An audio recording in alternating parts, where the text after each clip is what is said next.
Richmond Times-Dispatch, David Teal. Yesterday, tried to get him on with the Justin Fuente information, and David had 3 articles to write yesterday alone. Joins us today, and I'm sure he's still writing even more. David, how did you get through? I mean, that was a buzzsaw for you. 3 articles in a day, that's a bunch. We wore the fingers out a little bit yesterday. So is the Justin Fuente news probably didn't surprise you? Yeah, they're all looking for coaches. So with the early signing period in December, administrators want to get a head start. They're worried about losing that entire recruiting class.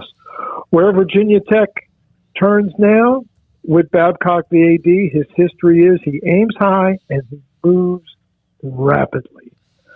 Now, how rapidly he can move with the season still ongoing, in 2 weeks left, we'll see. But I would imagine that by Tuesday, after the regular season ends, he will have his head coach in place. Could he lure a Dave Clawson from Wake Forest? Would he go the group? The first reason, guys, that what Babcock cited yesterday in explaining the separation was inconsistency. And that was evident really from the start. As Virginia Tech won that Coastal Division in Fuentes' first season, 2016, he's ACC Coach of the Year. Even that year, the Hokies are at home with a chance to clinch the division against a 14-point underdog in Georgia Tech, starting at backup quarterback and 4 freshmen on the offensive line, and Virginia Tech lost. And in 2018, Virginia Tech opens on the road on Labor Day night with a victory over Florida State, and 3 weeks later loses on the road to an 0-3 Old Dominion team that finished in last place in Conference USA's East Division. There was just these wild swings within seasons that became untenable. This season was a microcosm. Start off with the great opening victory over North Carolina. The Tar Heels turned out to be overrated, but still, that's a Coastal Division rival. You beat them at home on prime time. It's the first game with fans back in the stands after COVID. Everybody's jacked. And where are they now? 5-5, 3-3, mired in mediocrity. So Jamie Chadwell, his name obviously connected as well to possible targets for Virginia Tech? Yes. Yeah, okay. And is that something because he knows the landscape that would make sense, or do you still feel like the Wake Forest is the number one target? I would given Dave Clawson's history and Power 5 experience, right, and the fact that he has thrived at institutions that try to win with less, Wake Forest, Richmond, Fordham, Bowling Green, it's really remarkable the programs that he has built along the way. Knows the region, knows the conference, and has been wildly successful. And, oh, by the way, what's Virginia Tech's biggest problem this year? Offense. Wake Forest is the number 2 scoring team in the country behind only Ohio State.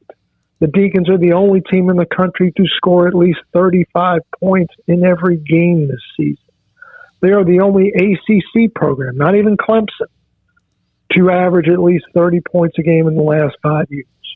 Dave Clawson can coach him some offense, guys.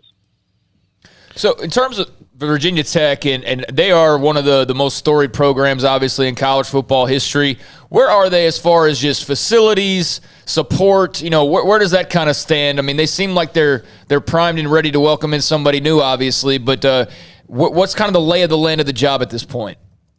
It's a terrific question, and it's a complicated answer. They are in the process of enhancing the football budget, operating-wise, enhancing the salaries for assistant coaches. They're in the fundraising drive of $400 million, much of it earmarked for football. They've improved the weight room. They've built a nutrition center. They have opened a brand new dormitory on campus that will house all freshman athletes, football and other sports. So the facilities are on the uptick. The budget is on the uptick. But as recently as 2019-20, Virginia Tech ranked last among all ACC public schools in assistant coach compensation in football and ahead of only Georgia Tech in football operating budget. It's not going to cut it. No, absolutely not. And that you said public schools, because there's a couple private schools who don't spend any money on that stuff, I'm sure as you know. But David, would Babcock jump into the? You mentioned Bill O'Brien, but would he jump into the recycling bin for maybe somebody like a Tom Herman or Gary Patterson or somebody like that, or does he want somebody who's maybe more fresh? I think Gary Patterson might be difficult just because he's Fuentes' guy. Mm-hmm. You know, Justin worked for Gary at TCU for quite a while. It was a terrific marriage. Tom Herman, maybe. I still think a guy like Bill O'Brien would be more attractive, just given Alabama's success this year and the fact that O'Brien has such extensive ACC experience, having been an assistant at Maryland's now in the Big Ten, but then was in the ACC, and also Georgia Tech and Duke. David, thank you, man. Appreciate your time jumping on with us. Get those fingers, blisters, get them fixed, okay? Thank you for your time. Appreciate David Teal with us from the Richmond Times-Dispatch in Virginia Tech yesterday with Justin Fuente being let go. Wake Forest. Clausen right now appears to be the number one name. Obviously, Chadwell among some others as well. Well, it's going to make people who want to hire Jamie Chadwell happy if Clausen is. But, you know, like one of those schools that doesn't spend very much on their support is Wake Forest. I mean, Wake Forest and Miami in the ACC don't spend a lot on that. But for Virginia Tech to be a public school and not spend that money, that's pretty astounding. Yeah, that was interesting. And, you know, I was curious about just kind of, you know, when certain programs open up, not all of them are always like, hey, facilities are, you know, there's a lot of things that go into that, you know, what your pay is, what your talent on campus is, a lot of different factors. So it sounds like Virginia Tech's in the process of getting a lot done, but I mean, that's a really nice job. And I think the names mentioned, you know, Clausen or Chadwell or anybody else you want to throw in that mix, I think those two in particular seem on paper like they would be great hires. You know, Virginia Tech is a team that I grew up that was a blue blood to me. You know, even though they didn't play in the national championship game all that often, that just feel like Virginia Tech football was just one of those teams growing up that was big time college football. And with the ACC the way that it is right now, I mean, hire the right coach and you're winning that bad boy in no time. Like, I know Clemson's not going to be as bad moving forward as they've been this year. I mean, at least I wouldn't bank on that. But at the same time, I mean, you look around. North Carolina was supposed to be this and that, and they've plummeted. I don't know, man. When Wake Forest is kind of like leading the charge, that's a different ballgame than what I'm used to. So I think you hire the right guy, and you can be in contention pretty quickly out there in the Atlantic. Especially with the transfer portal the way that it is, and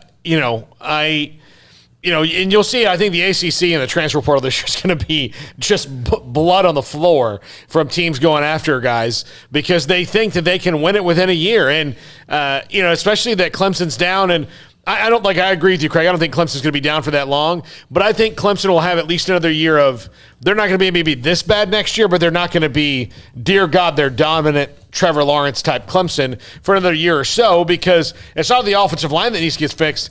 They might have whiffed on their quarterback and DJ Uiagalelei, who's not playing well all year. So if those two things don't get fixed kind of in unison, then they'll be down to their standards for another year or so. So yeah, everybody right now in the ACC has to feel like a couple of good moves and you could win the conference. Certainly. I mean, that's a good job right there. And, obviously whatever they do there is going to have a domino effect. And, as the days go by, the more you hear about Dave Aranda, this Mel Tucker news, that's potentially one guy that's not going to be on the move. Looks like he's going to stay at Michigan State. That was probably number one name on the LSU list, at least in terms of what was reported over the last few weeks. So that's a job that suddenly, maybe is looking elsewhere. And, if you were to, obviously hire Chadwell or Clausen. I mean, Coastal Carolina doesn't really come into the mix as far as somebody who would go hire some big name that would have an effect on other big name schools. But Wake Forest could open up, or Coastal Carolina opens up. There's just more movement in general, and dominoes falling. So, yeah, here we are in the last couple of weeks, and we're going to have that buffer, obviously, with bowl games, that little bit of a break, and then, just a full onslaught of bowl games where a lot of movement's going to be happening. And I'm curious to see when the dominoes, instead of just, moving around, are actually dropping in Baton Rouge and in Los Angeles and everywhere else that has an opening right now. It's going to be a fascinating coaching carousel, but that Mel Tucker news earlier today certainly threw it for a bit of a loop. Yeah, you got to win, man. You got to win. 500